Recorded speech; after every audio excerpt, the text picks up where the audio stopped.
Yuk kembali lagi di channel Pratama Anime. Kali ini kita akan membahas spoiler BTTH Season 5 episode 58. Kita langsung aja ke pembahasannya. Pertempuran di Sekte Mystic Cloud memasuki babak terakhir. Pertarungan Xiao Yan dan Yun Shan sudah berada di puncaknya. Baik Xiao Yan atau Yun Shan, keduanya sudah menggunakan teknik teknik terkuat mereka. Teknik siapa yang lebih kuat ialah pemenangnya. Teknik teratai tiga warna Xiao Yan dilepaskan berbenturan langsung dengan teknik angin topan Yun Shan. Ledakan besar mengguncang seluruh gunung. Energi yang kuat berhamburan. Dalam hal kekuatan ofensif, api surgawi tidak terkalahkan. Jadi pada benturan kali ini, teknik teratai tiga warna Xiao Yan yang memenangkannya. Sebagai seorang dosong asli, Yun Shan tidak langsung mati, ia hanya terluka parah dan jatuh ke bawah. Xiao Yan masih dalam keadaan lemah meskipun ada Hai Bodong dan Ji Xintian yang melindunginya. Mereka berdua hanyalah Dong Huang. Menghadapi pelindungmu mereka tidak dapat bertahan saat serangan pelindungmu sudah di depan mata. Qilin muncul untuk melindungi Xiao Yan. Qilin berkata bahwa hidup Xiao Yan miliknya, tidak ada yang bisa mengambilnya meskipun itu orang dari aula jiwa.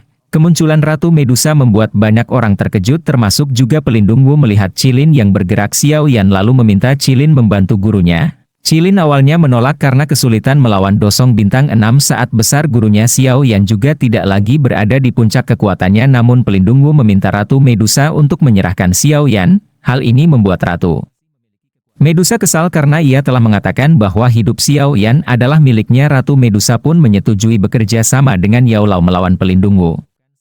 Tindakan Ratu Medusa yang menyetujui bekerja sama dengan Yao Lao membuat pelindungmu marah. Akan sulit menghadapi dua dosong dan pelindungmu tidak memiliki banyak waktu lagi. Pelindungmu memilih menggunakan jiwa Yun Shan sebagai pengorbanan. Ini seperti membuat jiwa Yun Shan meledak, membuat kabut hitam yang menutupi gunung. Ledakan seorang dosong saat mengerikan dan Ratu Medusa serta Yao Lao sedang dalam masalah. Kabut hitam yang tercipta dari ledakan seorang dosong di bawah kendali pelindungmu memiliki efek korosif. Ratu Medusa terluka dan dapat mundur, tapi Yao Lao tidak seberuntung itu karena hanya memiliki jiwa energi korosif saat berdampak pada Yao Lao. Yao Lao tidak dapat mempertahankan diri lagi dan rantai pelindungmu menembus tubuh Yao Lao. Sudah tidak memiliki kekuatan melawan lagi, ia hanya melihat Xiao Yan di kejauhan. Yao Lao mengatakan beberapa pesan kepada Xiao Yan lewat inti api surgawi yang memasuki dahi Xiao Yan. Anak kecil, gurumu tidak dapat melindungimu lagi. Kamu harus mengandalkan dirimu sendiri di masa depan dan menjadi luar biasa di pertemuan selanjutnya. Gurunya Xiao Yan juga berkata bahwa ia tidak akan mati selama inti api di dahi Xiao Yan masih menyala. Yao Lao juga mewariskan cincin miliknya yang di sana ada resep obat dan teknik doki serta resep pil penawar pemakan kehidupan. Cincin ini juga akan menjadi bukti jika nanti Xiao Yan bertemu teman lama Yao Lao yang bernama Pen Sun Se. Setelah itu jiwa Yao Lao tersedot ke dalam cincin penyimpanan pelindungmu di kejauhan. Xiao Yan berdiri seperti patung. Pelindungmu pun kembali menargetkan Xiao Yan. Xiao Yan mungkin mengalami kesedihan yang luar biasa. Ia tidak bergerak saat pelindungmu menuju dirinya. Xian lalu mengambil tindakan menghadang pelindungmu sambil menyuruh Hai Bodong membawa Xiao Yan pergi.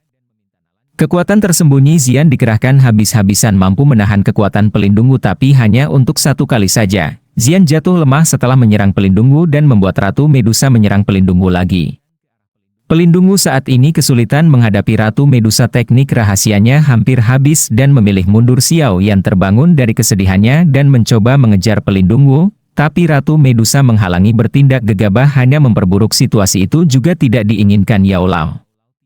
Xiao Yan jadi lebih tenang setelah teguran Ratu Medusa dan pelindungmu menghilang. Ratu Medusa menenangkan Xiao Yan dengan memeluknya, membiarkan Xiao Yan menangis di pundaknya. Setelah itu Ratu Medusa berkata jika ingin menyelamatkan Yao Lao, Xiao Yan harus berlatih dan menjadi kuat lagi. Jangan mengecewakan gurunya dan buatlah klan Xiao bangkit. Di sisi lain Nalan dan Yuyun tidak bertindak apa-apa. Mereka bingung mau bertindak bagaimanapun. Masalah ini dimulai oleh Sekte Mystic Cloud mereka.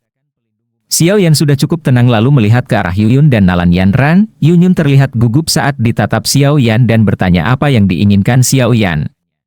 Xiao Yan berkata bahwa Sekte Mystic Cloud telah membuat ayahnya hilang, menghancurkan klan Xiao dan menyebabkan gurunya tertangkap. Yuyun menyadari kesalahan yang dilakukan sektenya, namun ia masih memiliki tanggung jawab. Yun Shan telah mati dan Yuyun meminta Xiao Yan untuk berhenti.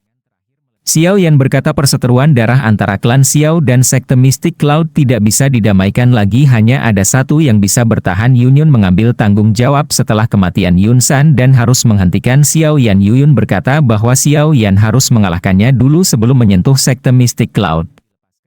Doki Xiao Yan menyala setelah perkataan Yun Yun itu dan bergerak. Nalan Yanran juga bergerak sebagai murid sekte. Ia juga mengemban tanggung jawab dan ingin menghadapi Xiao Yan.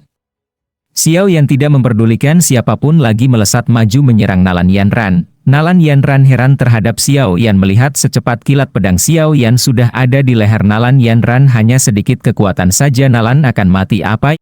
Setelah kematian Yun Shan, pelindung Wu mengambil jiwa Yun San dan menelannya. Kekuatan pelindung Wu naik. Dalam keadaan ini Ratu Medusa muncul dan membantu Yao Lao menghadapi pelindung Wu, tapi masih saja pelindung Wu mempunyai cara mendapatkan jiwa Yao Lao. Yao Lao akhirnya tertangkap. Untuk menangkap Yao Lao, pelindung Wu juga sudah habis-habisan. Jika ia masih mengincar Xiao Yan, kemungkinan ialah yang akan dikalahkan di tangan Ratu Medusa. Pelindung Wu pun mundur membawa jiwa Yao Lao. Kesedihan menimpa Xiao Yan, ayah yang hilang, klannya dan sekarang gurunya telah direbut. Kemarahan Xiao Yan tertuju kepada sekte Mystic Cloud. Yun coba berdiskusi dan Nalan Yanran bahkan sempat melakukan perlawanan. Tapi keinginan Xiao Yan untuk menghancurkan sekte Mystic Cloud tidak goyah. Untung saja Xiao Yan masih memiliki sedikit hati nurani. Alih-alih melakukan pembantaian, Xiao Yan hanya menyuruh sekte Mystic Cloud dibubarkan. Tidak ada pilihan lain. Yun hanya bisa setuju.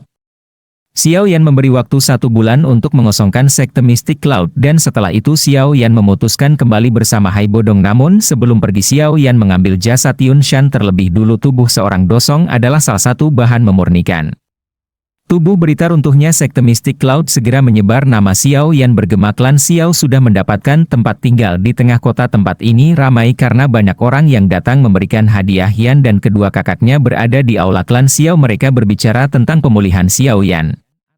Hai Bodong lalu datang ke kediaman klan Xiao. Saat Hai Bodong datang, Hai Bodong menyadari kalau aura Xiao Yan sudah diambang batas menerobos ranah Donghuang. Sepertinya pertarungan melawan Yun Shan menjadi penyebabnya.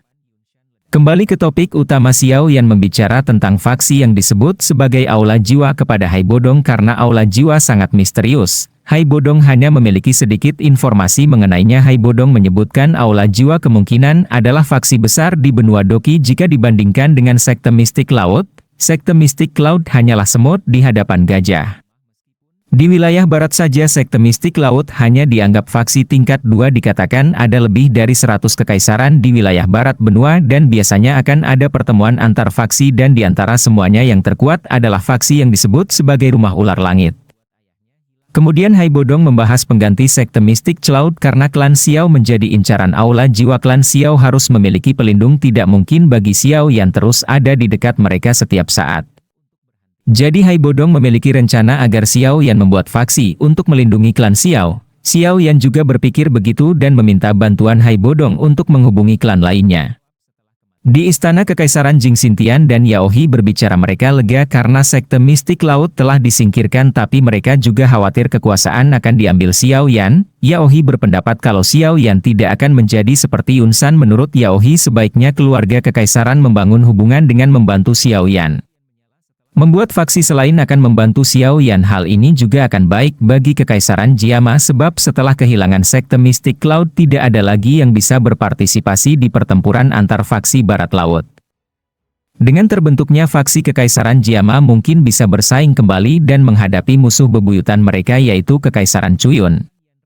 Kembali ke kediaman klan Xiao. Xiao Yan sedang memulihkan diri dan memeriksa cincin penyimpanan Yao Lao. Ada resep penawar pil pemakan kehidupan dan Xiao Yan mempelajarinya.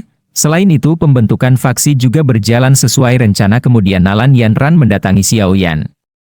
Nalan Yanran berkata gurunya Yuyun ingin bertemu dengan Xiao Yan untuk yang terakhir kalinya. Oke, ini aja guys, tidak ada ketegangan di episode kali ini, hanya pembicaraan pembentukan aliansian dan perpisahan Xiao Yan dengan Yuyun. Terima tunggu di episode 61 guys, dan jangan lupa like, komen dan subscribe ya guys. Bye bye guys, jangan lupa like, komen dan subscribe.